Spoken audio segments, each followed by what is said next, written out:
The campaign to suppress bandits in northern China was a counter-guerrilla, counter-insurgency campaign. The communists fought against the nationalist guerrilla that mostly consisted of bandits and nationalist regular troops left behind after the nationalist government withdrew from mainland China. The campaign was fought during the Chinese Civil War in the post-World War II era, and resulted in communist victory. Campaign. Before the nationalist government withdrew from North China, it ordered troops left behind to join local bandits to fight guerrilla war against the communists, to further boost the fighting capabilities of bandits. Many military professionals were sent to the bands of bandits without a significant former nationalist troop presence, so that their military operations could be strengthened. The size of each band of bandits varies, from the smallest of barely a dozen to the largest consisting of several thousands. Usually, the typical size was several hundred.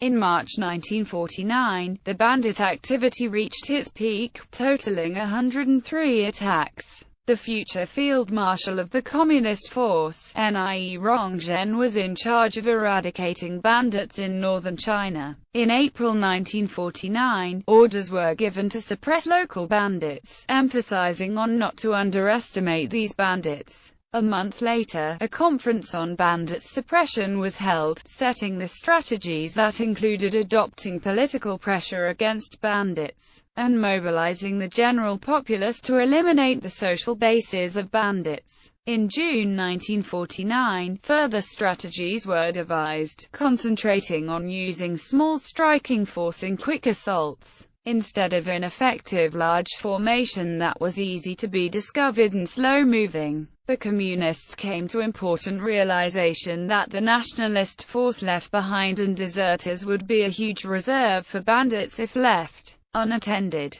Nie Rongzhen ordered communist forces to immediately accept the surrender of deserters of nationalist force and providing for them so that their livelihood would be stabilized, and thus preventing them from turning into bandits. By June 1949, over 37,000 former nationalist troops left behind had surrendered, and the communists eliminated a huge potential threat. After a year of fighting, the campaign was finally concluded with a communist victory with the annihilation of over 29,000 bandits. The communist victory ensured that Beijing, the new capital of the People's Republic of China, became relatively safe in the infancy of the new nation. Outcome. Although sharing the common anti-communist goal, the nationalist guerrilla and insurgency warfare was largely handicapped by the enlistment of bandits, many of whom had fought and killed nationalist troops earlier in the eradication, pacification campaign, and also looted,